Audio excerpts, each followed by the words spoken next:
of Jesus Christ, and brother of James, to them that are sanctified by God the Father, and preserved in Jesus Christ, and called, mercy unto you, and peace and love be multiplied. Beloved, when I gave all diligence to write unto you of the common salvation, it was needful for me to write unto you, and exhort you that ye should earnestly contend for the faith, which was once delivered unto the saints. For there are certain men crept in unawares, who were before of old ordained to this condemnation, ungodly, turning the grace of our God into lasciviousness, and denying the only Lord God and our Lord Jesus Christ. So sabi ko nga, uulit-ulitin lang natin. Amen. Pag-uusapan ulit natin mga kapatid ay kagabi, napakaganda na po yung ating narinig sa ating mahal na pastor mula sa salita ng Diyos. But as I said, maganda yung may repetition lagi mula sa salita ng Diyos. I'd like to talk to you on the subject this morning about contend for the faith. Contend for the faith. Tayo po'y manalangin. Dakilang Diyos, salamat po sa umagang ito. Thank you, O God, for the good night rest that you're given to us, and the privilege and the chance, O God, the blessing for me. Yung mga ganitong klaseng pagtitipon, Panginoon, ay isang dakilang pagpapala po sa akin ito, Panginoon. At tulungan niyo muli kami, Panginoon, na maging teachable po kami. Tulungan niyo po kami na maging humble kami, Panginoon. Tulungan niyo kami, Panginoon, na handang paturo at handang alisin, Panginoon, yung mga bagay na hindi naman po namin kailangan sa aming sarili. To contend for the faith of God. Marami pong salamat, Holy Spirit of God. Kayo po manguna, mangusap sa amin po. Sa amin pong lahat, Panginoon. Kailangan na po namin, Panginoon, ng revival, Panginoon. Salamat po sa pangalan ni Jesus. Amen. Sige po, salamat po. Pwede na po kayo mo po. At kagabi po ay narinig na natin, napakaganda po yung introduction na natin narinig. Isa po sa mga layunin ng aklat na ito, why Jude wrote this book, is to remind the church, the believers, dito po sa lugar na ito, of the need for constant vigilance to keep strong in the faith and to oppose heresy. Mahalaga yung tinatawag na constant, yung constancy natin, mga kapatid. Yung bang wala tayong tigil, walang pagbabago, hindi nagbabago. Hindi nagbabago kung ano yung present sa atin, kung ano yung dinala sa atin na paniniwala, mga kapatid. Huwag na tayong magbago. Sapagkat why change? We do not supposed to change because the Bible is unchangeable. Our belief is unchangeable. Sa halip, mga kapatid, maging strong tayo sa ating pananampalataya. Maging strong tayo. Maging pangalagaan natin kung anong binigay sa atin, mga kapatid. Pinakamagandang, ito yung pangalagaan natin, ito yung pagbutihin natin, dito na tayo maging tapat. Because the truth is, hindi naman tayo pwede maging tapat kung walang pananampalataya na totoo. Kaya makita natin, sabi nga ni Pastor kagabi, biro nyo, the half-brother of the Lord Jesus Christ, si Jude at saka si James, but they are not using their, yung bang connection nila, kundi ang nakita nila, mga kapatid, yung pagka-Diyos ng Panginoong Jesucristo, yung pananampalataya. Kaya nga tinawag nilang sarili nila kagabi, na-explain na nga po ito, ay tinawag nila yung kanilang sarili. Pagka nakikita nila ang Panginoon at nakikita nila yung kanilang sarili, ang nakikita nila lagi sa kanilang sarili is always the servant of the Lord Jesus Christ. Yan ho, napakaganda na tayo laging servant. Oho. Yung alipin tayo lagi ng Panginoon. Yung mababa tayo lagi sa Panginoon. Yan na po pinakamaganda. At laging mataas ang Diyos sa atin. Yun ho, pinakamaganda yung lagi natin nakikita na ang Diyos ang Panginoon natin. Ibig sabihin siya yung nasusunod. Siya yung pinaka master lahat ng anggulo ng ating buhay. So makikita natin dito na napakaganda yung sinabi ni Jude dito na sabi niya, hindi lamang servant si Jude, kundi sabi ng Bible dito is to them. To them. Hindi lang parang kay Jude, kundi para din ito sa mga katulad ni Jude, katulad ni James, na nakaranas ng tinatawag na yung binabanggit yan sa verse number 1, sanctified by God the Father and preserved in Jesus Christ and called. And called. Alam niyo, napakalaga yan mga kapatid. Itong mga bagay na ito. Itong tatlong bagay na binanggit ni Jude dito, yung sanctified, yung preserve, at saka yung called. Napakalaga ito. Because you will never contend in the faith kung wala ka itong tatlong ito. Wala ka na ito? Wala. Hindi ka tatagal. Because the word contend, kagabi nga pinaliwanag na po ito, means to struggle. Means, may labanan. Dapat alam mo kung paano lumaban. Ibig sabihin, dapat alam mo kung paano manindigan na totoo sa katotohanan. Yamang alam mo na nasa totoo ka, nasa tamang katotohanan ka, pero hindi mo alam kung paano manindigan, baka wala ka itong tatlong ito. Oh. Because the word contend means may labanan, dapat lumalabang ka, dapat alam mo kung anong pinaglalaban mo, dapat alam mo kung anong panindigan mo, because there is always a struggle in our Christian life. Means the word struggle na galing sa word na contend means to try very hard to do, to achieve, or to deal with something that is difficult or that causes problems. To move with difficulty or with great effort. Alam niyo, minsan pag nahihirapan tayo, ayaw na nating mag-move on. Oh, pag medyo kinontra lang tayo lagi, hindi na tayo marunong makipaglaban. Contend means to argue or to state something in a strong and a definite way. To compete with a good chance, winning. Alam kagandahan sa ating mga kapatid, tumayo ka lang, manindigan ka, siguradong mananalo ka. Bakit? Sapagkat wala pang nanalo sa ating pananampalataya. Wala pang naka-defeat sa Diyos natin. Wala pang nakatalo sa Panginoong Jesucristo. Kaya ang sabi ni Jude dito ay, sabi niya, Beloved, when I gave all diligence to write unto you of the common salvation, it was needful, means necessary, for me, sabi niyang ganon, to write unto you and exhort you. Kaya maganda yung may naririnig tayo na ganito. At kabilang tayo sa ganitong klaseng simbahan. Bakit? Kasi ito yung nagbibigay sa atin ng exhortation. Bakit? That ye should earnestly. Kung nakikinig kayo kagabi, pag sinabi nating earnestly, means a serious and intent mental state. Seryoso ka.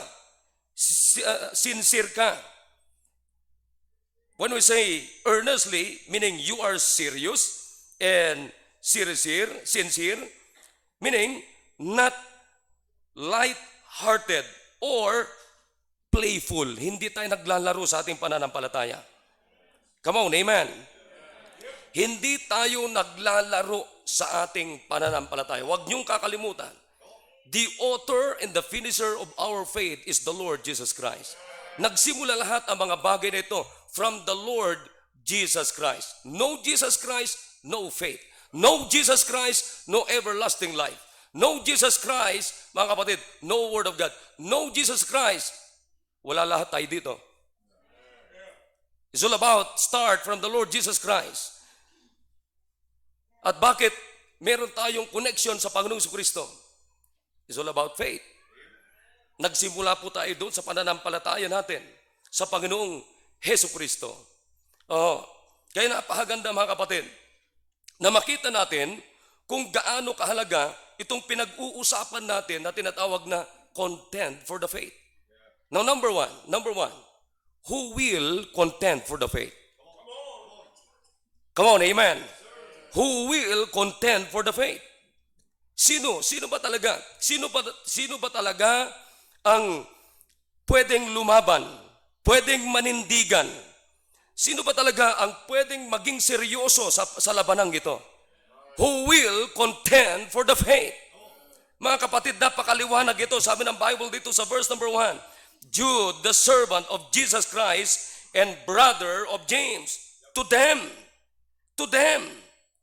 Sino tong them na ito? That are sanctified. Now may I ask you this morning, mga kapatid, kasama ba kayo dito sa tinasabing to them? Kasama ba kayo sa sinasabi dito na sanctified by God the Father?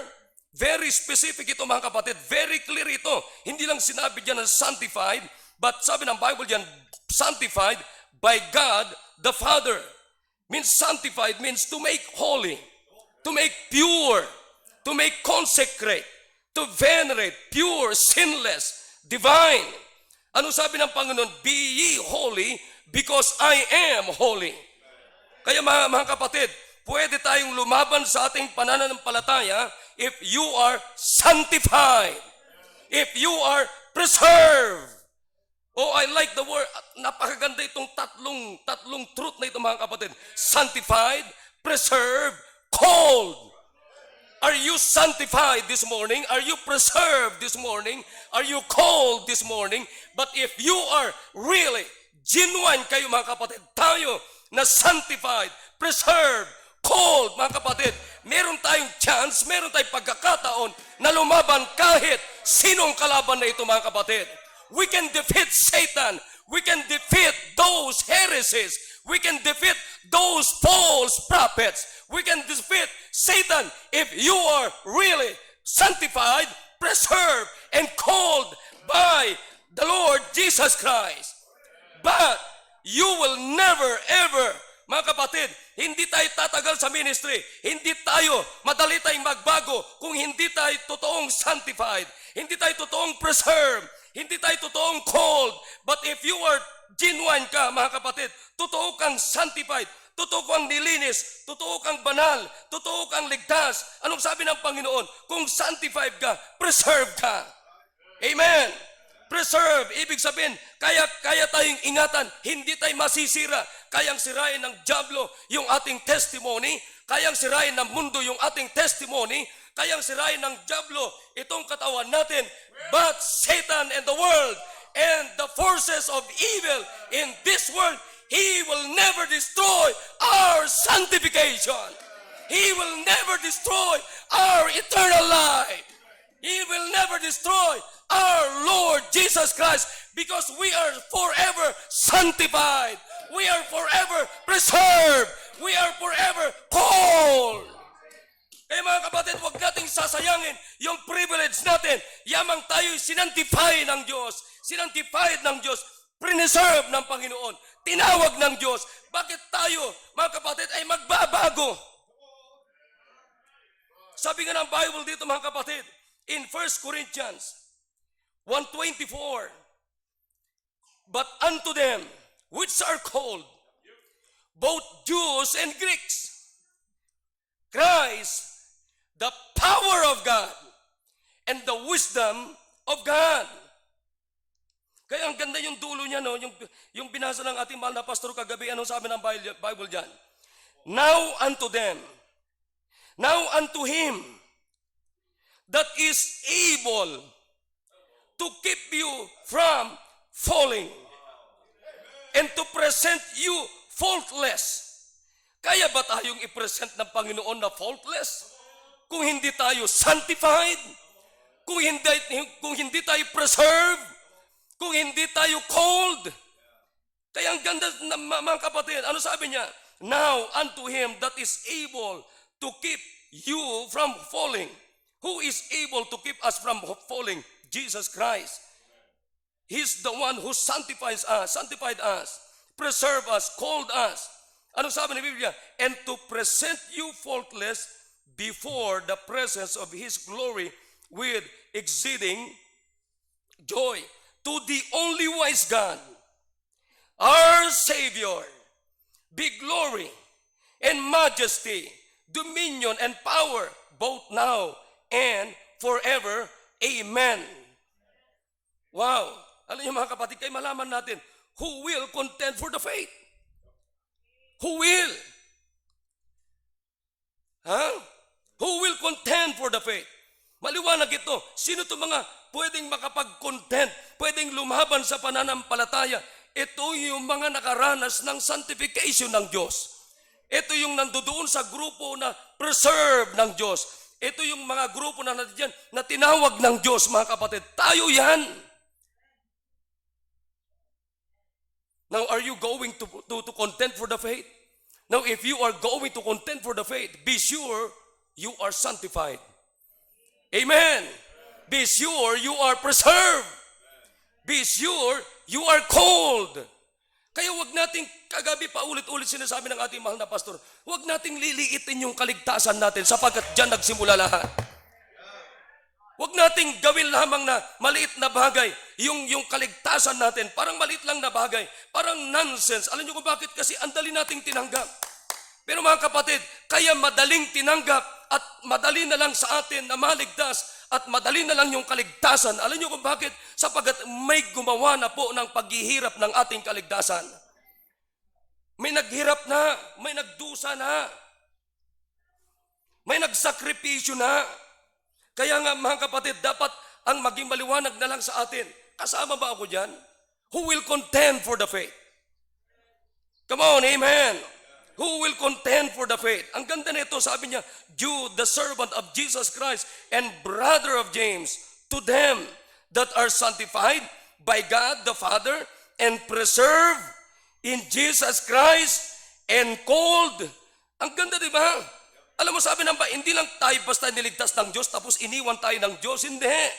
Preserve pa tayo ng Diyos. Amen. Pagkatapos tayo, preserve ng Panginoon, tinawag pa tayo ng Panginoon.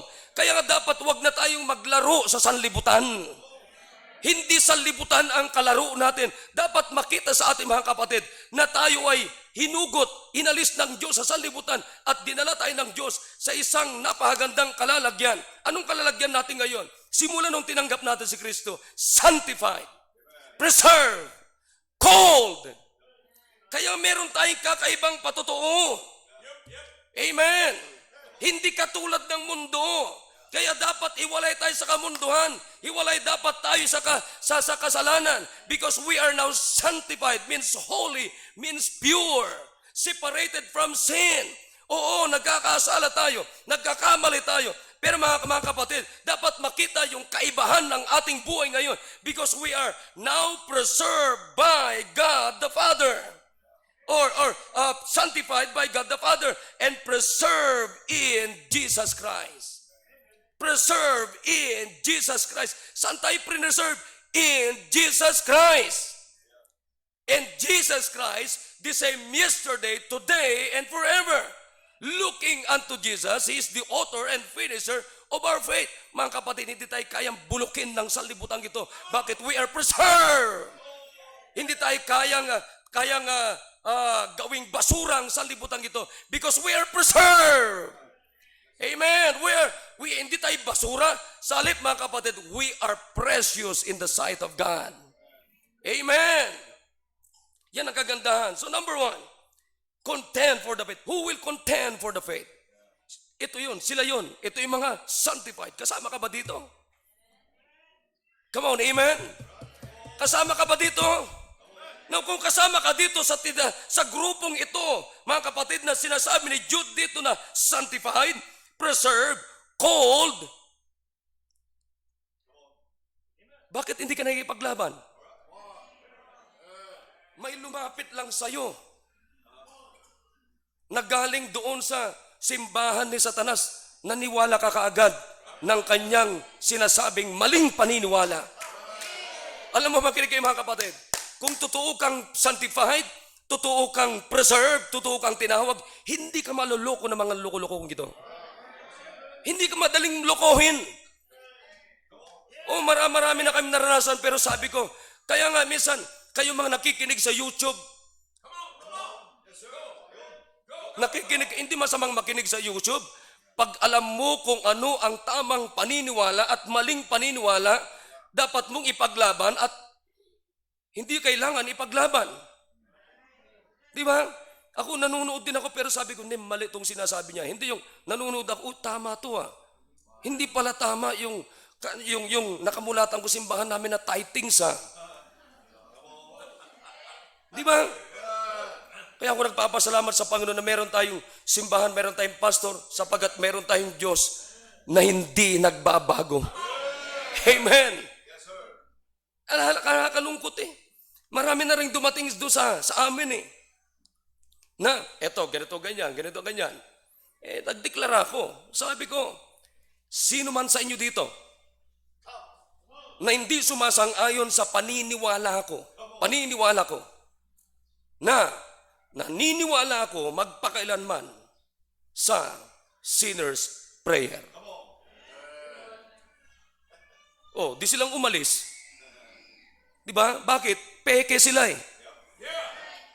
Alam mo, pag totoo ka, genuine ka, solid ka, ibig sabihin, preserved ka, sanctified ka, called ka, hindi mo kukontrahin si Kristo. Hindi mo kukontrahin, hindi ka kukontra dito, hindi ka sasala dito. Bakit? Kasi sanctified ka eh. Kasi preserved ka eh. Kasi called ka eh. Alam mo, pag tinawag ka talaga, totoong ligtas ka, eto kanina, sinasabi ko yung kasama ko, hindi ka tamad. Hindi ka murmur ng murmur. Alam nyo ba na nandyan yan, no?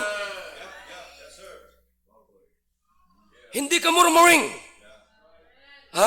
Hindi ka tamad. Mamaya, punta natin yon. So, who will contend for the faith? Ito yon. Sanctified, preserved, called. Tinawag ka ba? Saved ka ba? Paulit-ulit kagabi. Ligtas ka ba? Amen. At kung ligtas ka, lumabang ka. Huwag kang pumayag na batuk-batukan ka lang. Good night. Baptist ka, niligtas ka ng Diyos, nilinis ka ng Diyos, pinipreserve ka ng Panginoon, tinawag ka ng Diyos, batuk-batukan ka lang. No way! Let's fight! Learn to contend for the faith. Get up, stand up, and go and fight, contend for the faith. Pag may lalapit sa'yo, hindi na tama na yung tithings na yan, tama na yung soul winning na yan. Ano lang, basta sabi mo lang na may tagapagligtas, tama na yan mga kapatid. Hindi tayo naniniwala sa gano'n, amen. Eto na, hindi tayo gumagawa ng sarili nating paniniwala. Hindi tayo gumagawa ng sarili nating doctrine. Wala pa ako mga kapatid. Nandito na ang salita ng Diyos. Ano sabi ng Biblia? Thy word is settled in heaven. Wala pa tayo mga kapatid. At kailanman, mawala man tayo sa sanlibutan ito. Pero anong sabi ng Panginoon? Heaven and earth shall pass away, but the word of God shall not pass away. That's our belief. That's our doctrine. Amen. That's our faith. Yan yung pananampalataya natin. Alam nyo ba na nakakapagod yung pabago-bago? Nakakapagod yun yung palipat-lipat ng simbahan. Alam mo kung anong hanapin mo? Tipaklong Baptist Church. Yan ang hanapin mo. Pag hindi mo gusto yung sinasabi ng pastor, lilipat ka na naman doon. Pag hindi mo gusto, lilipat ka na naman doon. Di ba? Oh yeah. Who will contend for the faith? Are you contending for the faith? Email lang tayo, pero pag nandiyan na tayo, madali tayong sumang-ayon sa YouTube. Number 2, how to contend for the faith. Come on, amen. How to contend for the faith. Ngayon, alam mo na kung sanctified ka, kung preserved ka, kung called ka. Anong tungkulin mo? Contend for the faith. Come on, amen. Contend for the faith. Now, pangalawa, how to contend for the faith. How to contend for the faith. Paano ngayon lumaban? Paano ngayon maipaglaban? Paano ngayon makipagtunggali? Nakikinig tayo? Paano ngayon? At least mga kapatid, makasampal ka man lang. Di ba? Alam na ikaw, pagsasampalin, binugbog ka na. Tapos nag-thank you ka pa. Thank you. Hindi naman ako papayag. Oh, ganito lang ako, kakaliit pero pambira. Bulagin din kita. Oh, tanggalin ko rin yung isang mata mo. Pero the truth, mga kapatid, hindi kasi ito physikalan eh. Alam niyo ba yan? Hindi ito physical ang labanan ito. Ang labanan ay pananampalataya, paniniwala. Tayo di po ba napakalinis, napakaliwanag ang ating pananampalataya? Nakakapagtaka dito, bakit maraming naguguluhan? Samantalang napakaliwanag ito. Hindi naman ako matalinong tao, pero mga kapatid, ang liwaliwanag ito. Paano ma-preserve? Paano tawagin? Sabi ko, kung hindi man ako tinawag, ako mag-volunteer sa Panginoon. Hindi ka naman itatabo ng Diyos eh. Malabo ba ang Bible natin? Napakaliwanag ito. Now, how to contend for the faith? How to contend for the faith? In verse number 2, sabi diyan, mercy unto you, and peace and love be multiplied. Multiplied means grow. Grow. Lumago tayo. Lumago. The word multiplied means increase, means to grow. No, gusto ko maging specific ngayong umaga. Maraming area sa buhay natin na dapat ay lumago. Pero gusto ko lang bigyan kayo ng konti lang. Number 1, grow in the love of God. Grow in the love of God. Lumago tayo sa pag-ibig. Lumago dapat yung pag-ibig natin sa Diyos. Kasi hindi naman kinakailangang lumago yung pag-ibig ng Diyos sa atin. Ang pag-ibig ng Diyos natin hindi na nagbabago yun eh. So therefore, tayo dapat ang lumago ng pag-ibig natin sa Diyos. Ibig sabihin, lumago yung pagkagusto natin sa Diyos. Lumago yung pagkagiliw natin sa Panginoon. Amen. Lumago dapat tayo. Lumago yung pag-ibig natin. Alam mo, pagka napaibig ka sa isang persona, ano sasabihin mo? Ipaglalabang ko ito. Over my dead body. Amen. Di ba? Bakit napaibig tayong madali tayong napaibig ng mundong ito? Pero bakit tayo hirap na hirap paibigin ng Diyos? Di ba maliwanag ito? Anong sabi ng Bible dito? Love not the world. Pero napakarami maging mga sanctified, maging yung mga preserve na ng Diyos, maging yung mga tinawag ng Diyos, mas madaling pihitin tayo ng sanlibutan na bagay at mas madali tayong mapaibig ng sanlibutan na bagay. Samantalang sabi ng Diyos, ano sabi niya? Love not the world, neither the things that are in the world. If any man love the world, the love of the Father is not in him. For all that is in the world, the lust of the flesh, and the lust of the eyes, and the pride of life, is not of the Father, but is of the world. And the world passeth away, and the lust thereof. But he that doeth the will of God abideth forever. Doon tayo mapaibig. Yung kalooban ng Diyos, yung mga bagay-bagay na ginagawa natin sa Panginoon, doon dapat tayo ma-inlove. Ma-inlove dapat tayo sa soul winning. Ma-inlove dapat tayo sa tithings natin. Ma-inlove dapat tayo sa pagdadala ng bisita. Ma-inlove dapat tayo sa discipleship. Ma-inlove dapat tayo sa Word of God. Amen. Tingnan nyo dito. Tingnan nyo dito ha. In verse, balik tayo doon. In verse number 20, 1. Tingnan nyo dyan. Ano nakalagay dyan? Basahin natin. Keep yourselves in the love of God. Amen. Keep yourselves in the love of God, looking for the mercy of our Lord Jesus Christ unto eternal life.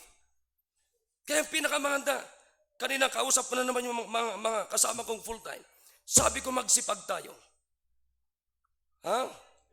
Magsipag tayo. Ayaw ng Diyos yung tamad. Ayaw ng Diyos yung tatamad-tamad.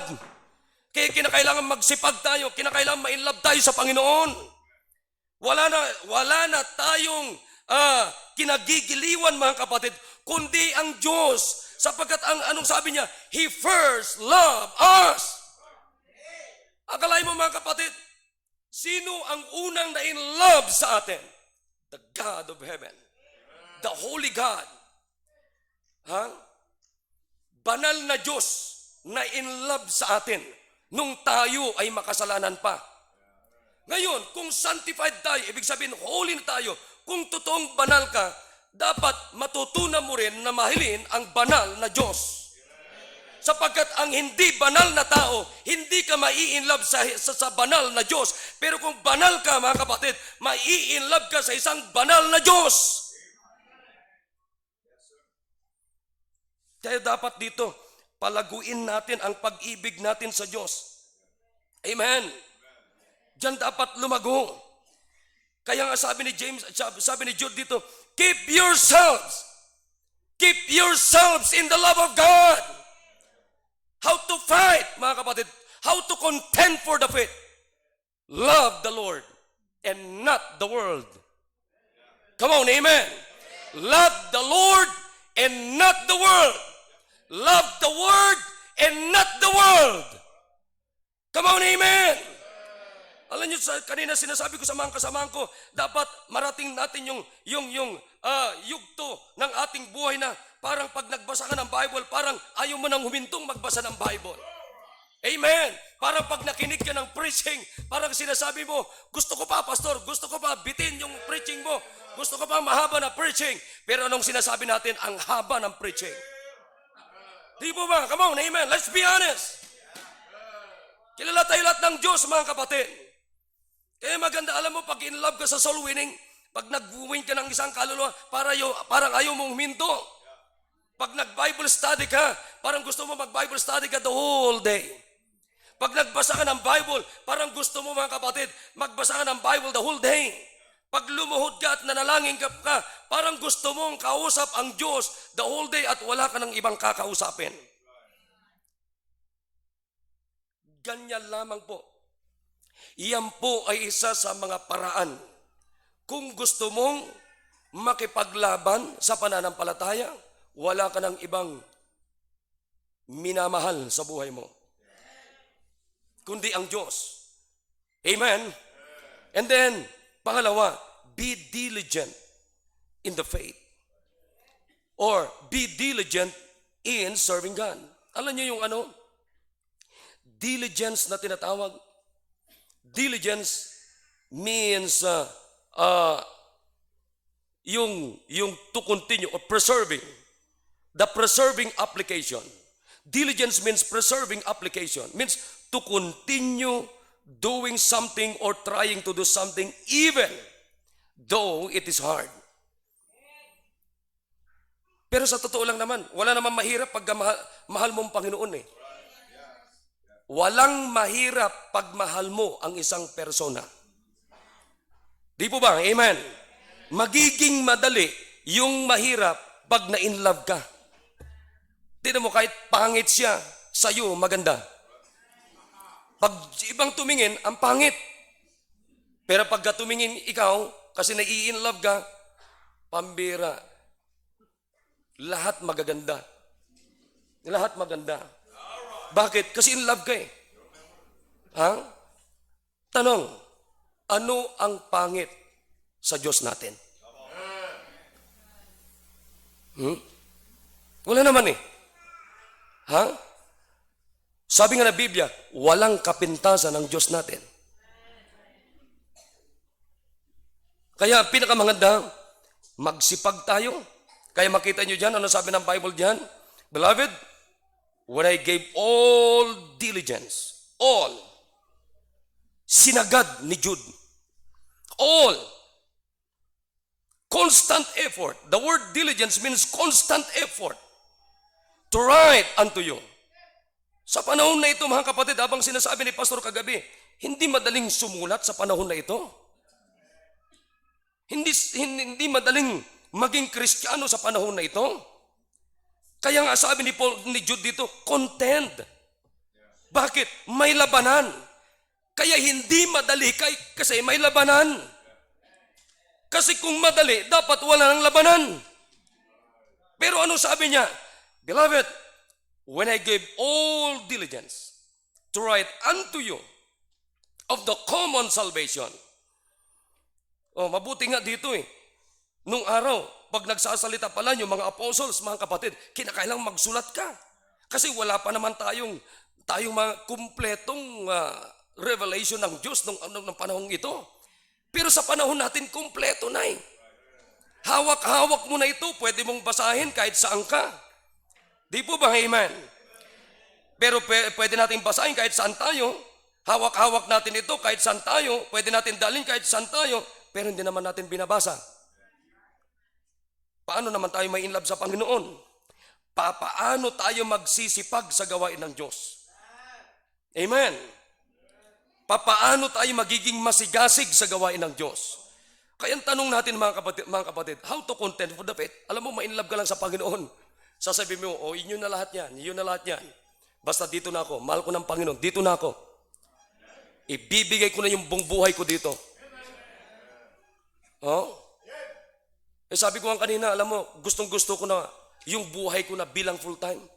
Kasi, nung pa man, gusto ko yung may pastor ako na nagsasabi na, sige na, soul winning ka. Basa ka ng Bible, mag-pray ka. Work! Work! Work! Magsipag ka! Work! Huwag pa upo-upo! Huwag pa higa-higa! You work! Bakit? Mga kapatid, pag nagsipag ka sa gawain ng Diyos, it's worth. Walang lugi rito, walang sayang dito. Hindi sayang yung lakas mo dito. Hindi sayang yung pera mo dito. In fact, dito dapat natin i-invest yung lakas natin, yung pera natin, yung panahon natin.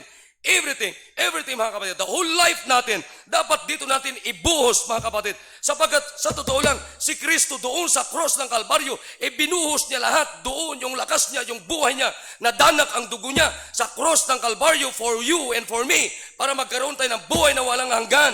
Kaya sabi ng Bible dito, sinantified tayo ng Diyos, preserve tayo ng Diyos, tinawag tayo ng Panginoon, minahal tayo ng Diyos mga kapatid, so that we need also to contend for the faith. Alam nyo, mahirap makipaglaban pag hindi mo alam kung paano makipaglaban. Kaya dapat alam natin kung paano makipaglaban. Oh. Alam nyo, paano makipaglaban? Ang maganda to Tingnan nyo to. Let's go to Ephesians. Ephesians chapter 6. Tandaan nyo, ulitin ko sa inyo. Hindi physical ang labanan natin dito. Come on, amen? Hindi nakikita ang kalaban natin dito. Minsan sinasabi nila, si Satanas laging nasisisi. Sino pa?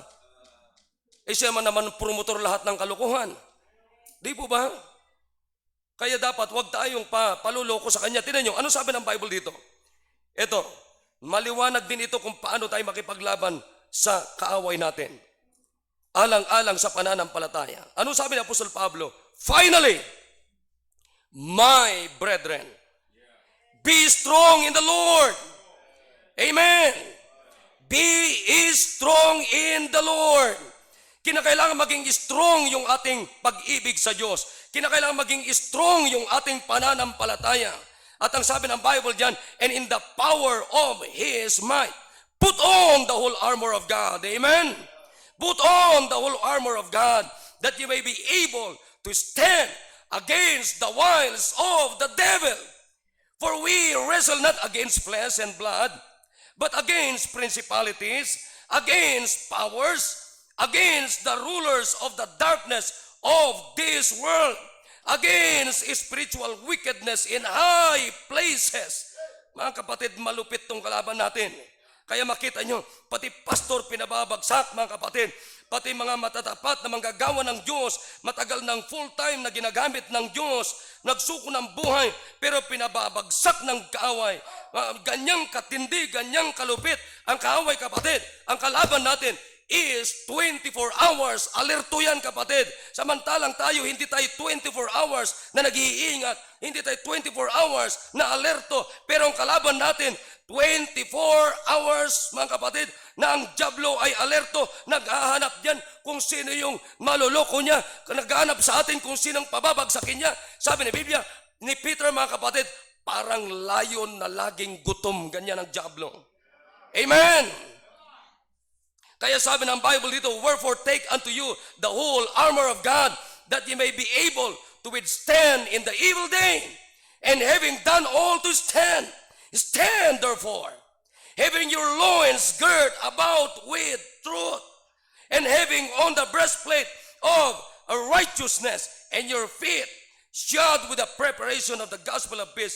Above all, taking the shield of faith, wherewith ye shall be able to quench all the fiery darts of the wicked, and the helmet of salvation, and the sword of the Spirit, which is the word of God. 18, ano sabi niya?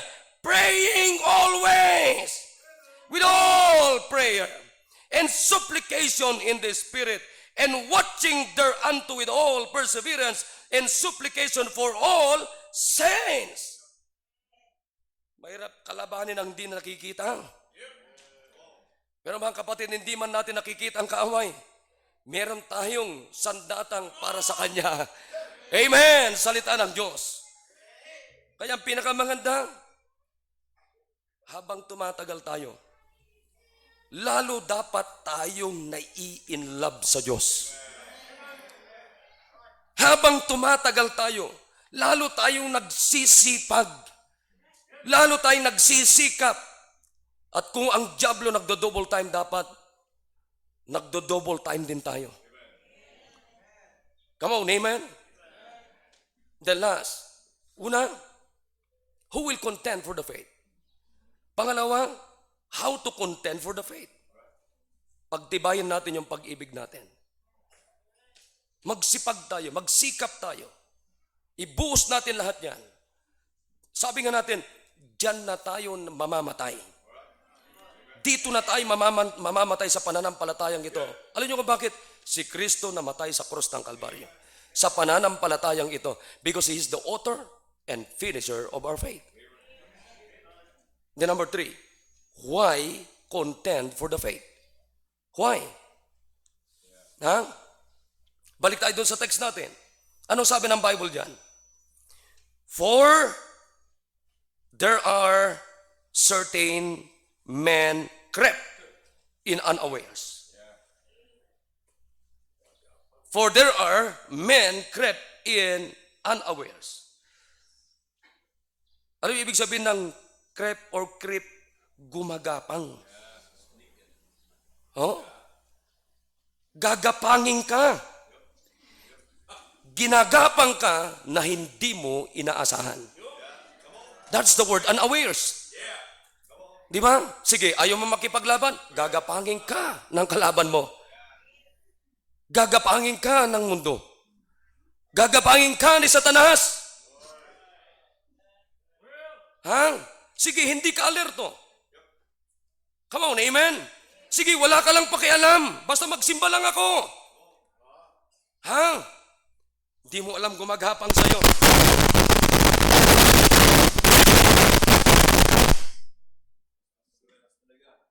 Ha? Ginagapang tayo ng diablo na hindi natin inaasahan. Ginagapang tayo ng diablo na hindi natin akalain. Ginagapang tayo ng diablo na wala tayong malay. Yeah. Ginagapang tayo ng diablo na hindi natin nalalaman. Ginagapang tayo ng diablo na hindi natin, wala tayong kamalay-malay. Ano pong gagawin to mga to? Sabi ng Bible dito, who were before of old ordained to this condemnation. Anong ibig sabihin yan? Who were before of old ordained to this condemnation, long ago were marked out for lasciviousness. Yan ang sinasabi ni Pastor kagabi. Lasciviousness. Kalibugan. Kahalayan. Mahalay. Licentiousness. And tinan nyo, ano sabi ng Bible diyan? Ungodly men. Good night. Ungodly men. The word ungodly means irreverent. Walang galang. Kaya maging maingat tayo sa mga pumupunta sa ating simbahan. Baka may mga nagkukunwaring ligtas dyan. Magbibistida rin kagaya mo. Magnenekтай din kagaya ng pastor. Magbabarong din kagaya na katulad ng pastor. Pero walang galang yan, walang respeto yan. They are impious. Walang galang sa pastor. Walang galang sa Diyos. They are wicked. Ano sabi ng Biblia? Turning the grace of our God into lasciviousness. Yan ang sinasabi ni Pastor kagabi. Walang kaligtasan, walang grasya, walang kaligtasan. At kung may kaligtasan, mga kapatid, dahilan sa grasya ng Diyos. Akalay mo kung anong gagawin nila? Yung kaligtasan natin ay babaguhin nila. Turning, maliwanag yan? Turning. The grace, ibig sabihin, tatanggalin nila, itatranslate nila, ipapervert nila yon, babaguhin nila yon. Babaguhin nila yung kaligtasan. Babaguhin nila yung soul winning. Babaguhin nila yung tithings at kung ano na mga ipapalit nila. Yan yung mga gumagapang sa atin na hindi natin namamalayan. Kaya makita natin mga kapatid, pati yung pastor, ay kung ano, hindi pala ako ligtas. Bakit ginapang siya? Hindi lang ginapang, niyakap pa. Anong ginawa din ng pastor? Yumakap din siya. So ano na nangyari na? Nagyakapan na. Saan nagsimula? Gapangan. Come on, amen.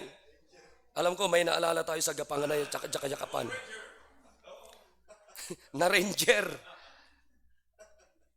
Akalay mo, ano sabi ng Bible dyan? Turning the grace of our God into lasciviousness and denying the only Lord God and our Lord Jesus Christ. Anong ibig sabihin yan? They will reject. I-reject nila. I-refuse nila ngayon. I-deny nila ngayon yung kaligtasan na napakasimpleng unawain. I-reject nila ngayon yung soul winning natin na napakaliwanag na pamamaraan. Sasabihin nila, hindi yan maliligtas. Hindi mo kinakailangan mag-pray pa. Basta sabihin mo lang na si Kristo tagapagligtas. Wala kayong pinagkaiba kay Satanas. Samantalang si Satanas, alam din niya na si Kristo ay tagapagligtas. Yan liwanag dyan, mga kapatid. Gumagapang. Kaya makita ninyo, makinig tayo. Makinig. Sino yung mga ginapang na? Yan yung mga nagmumurmur sa simbahan. Yan yung mga ayaw paturo sa simbahan. Let's go to verse number 7. Ano sabi ng Bible dyan? Even as Sodom and Gomorrah, hindi natin namamalayan, may Sodom and Gomorrah na sa ating simbahan. And the cities about them in like manner, giving themselves over to fornication and going after strange. At dito, sa verse number 15, to execute judgment upon all and to convince all that are ungodly. Among them of all their ungodly deeds, which they have ungodly committed, and of all their hard speeches, which ungodly sinners have spoken against them. 16. Ha? Sino to? These are murmurers, complainers, walking after their own lust, and their mouth speaketh great swelling words. Kaya makita yung mga kapatid, bakit may naniniwala? Ha? Swelling words. Hindi na ano sabi ng Bible yan? Having men's persons in their admiration because of advantage.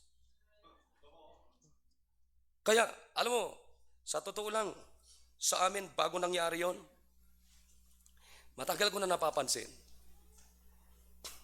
Hindi ko lang sinasabi, pero alam ko, sabi ko, salamat sa Panginoon, na hindi ako nagkamali doon sabi ko isang araw, kasi nakikita ko sabi ko isang araw, tong dalawang to, mawawala dito. Kasi parang nakikita ko may mga gumagapang Ha? Sabi ko isang araw, mawawala to. Isang araw, sabi ko, magpapaalam ito. Hindi ako nagkamali. Ha? Yung pala, matagal nang may gumagapang sa kanila. Sa totoo lang, bago sila gumapang, sila muna ang ginapang. So, ginapang sila ng ginapang, hanggang sa isang araw, sila naman ang gumagapang. Ay matindi yun. Alam mo, may mga pagkakataon po, na choir practice, nalaman ko na lang lately, na sinasabi na, kung ano naman sinasabi sa mga choir members. Ibig sabihin gumagapang na. Microphone natin para maano nila to, marinig nila. Oh. Ha? Kung ano naman yung sinasabi, itong pianist na ito.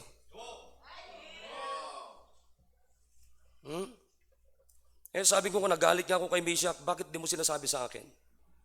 Kaya pala minsan, pag nagpa-practice, bakit tumatahimik? Lumalabas ako sa office, pinupuntahan ko, tumitigil. Bakit? Tumitigil gumapang Kaya, ako nagpapasalamat ako sa Panginoon na meron akong salita ng Diyos, meron akong Diyos. Alam ko kung anong tamang paniniwala. Alam ko saan ako, ano yung pinaglalaban ko. Ha? Mag-iingat tayo. Baka isa kayo sa mga nagapangan na. Ha?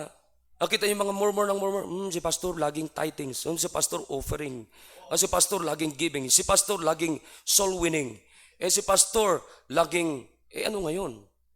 Anong sasabihin ko? Di ba?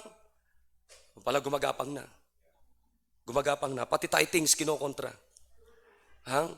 Hindi na raw kinakailangan, baka merong ganyan po dito.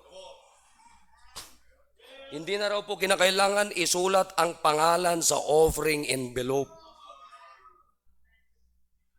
Ha? Bakit magparehistro ka lang magkumuha ka ng lisensya mo? Bakit isusulat yung pangalan? Gumagapang, kung ano naman gumagapang. Preach ulit ako laban doon. Ha? Sige, gumapang ka. Gapang. Kaya mga kapatid, mga members, sino po sa ating kalagitnaan? Murmur. Why murmur? Why you are murmuring? Huh? Are you sanctified? Are you called? Are you preserved? Mahal mo bang Panginoon?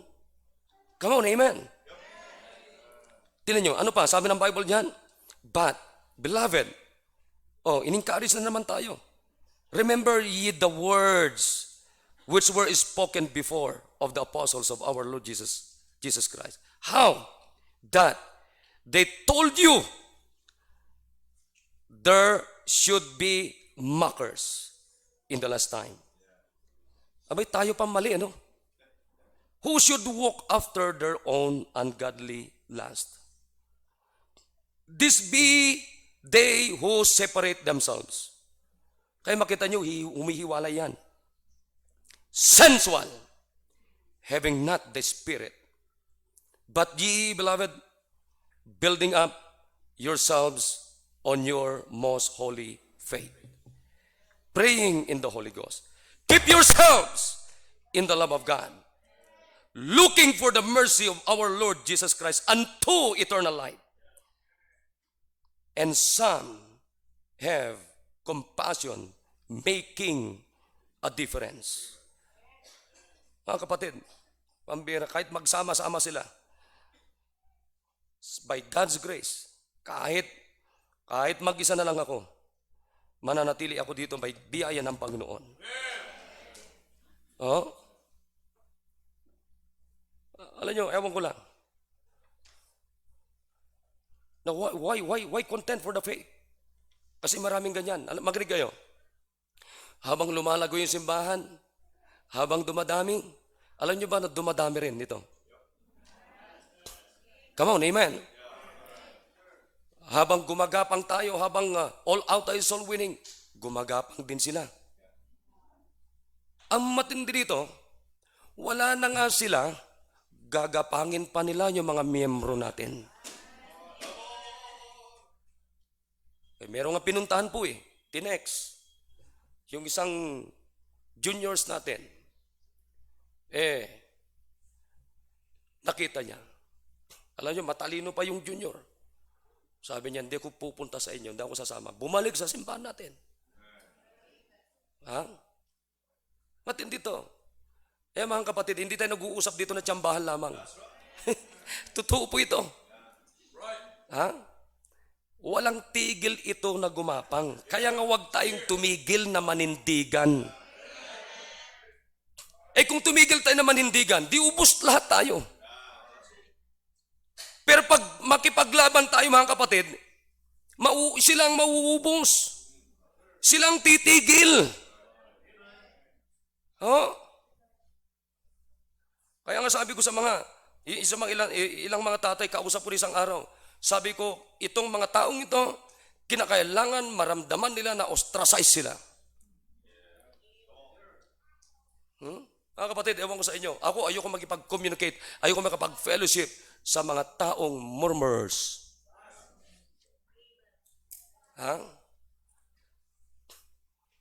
Kaya maging yung mga nandito, maging sa amin po. Alam yung pinakamaganda? Pag sinaway ka ng pastor mo, paturo ka. Hindi, lipat nga ako doon. Lipat ako kay Pastor RJ. Hindi po Tipaklong Baptist Church yung amin. Ang hanapin mo yung Tipaklong. Tapos ipangalan mo yung pangalan mo. Huwag ng Baptist kasi maganda yung pangalang Baptist Di ba? Anong pilitin mo? Sige. Yun ang ipangalan mo. Maganap ka ng ganyang na simbahan. Huwag na pong Baptist kasi napakaganda ho. Baptist is a heavenly name. Nanggaling yan sa bibig ng Diyos. Kaya ngayon mga kapatid, who will contend for the faith? How to contend for the faith? Then why? Why? Bakit? Di ba? Nang tanong ko, lumalabang ka ba for the faith? Or kumakalabang ka for the faith? Nakikipaglabang ka ba para sa pananampalataya? O nilalabanan mo ang tamang pananampalataya? Come on, amen? Alam nyo, maiksi lang tong book ni Jude. Pero matindi ito. Matindi ito mga kapatid. It's all about contending for the faith. Now, who will contend? How to contend? And why? Tumayo po tayo lahat. Dakilang Diyos, salamat po sa ginawa niyo po sa amin ngayon pong umaga. Thank you, O God, for the privilege to be in the right faith, O God.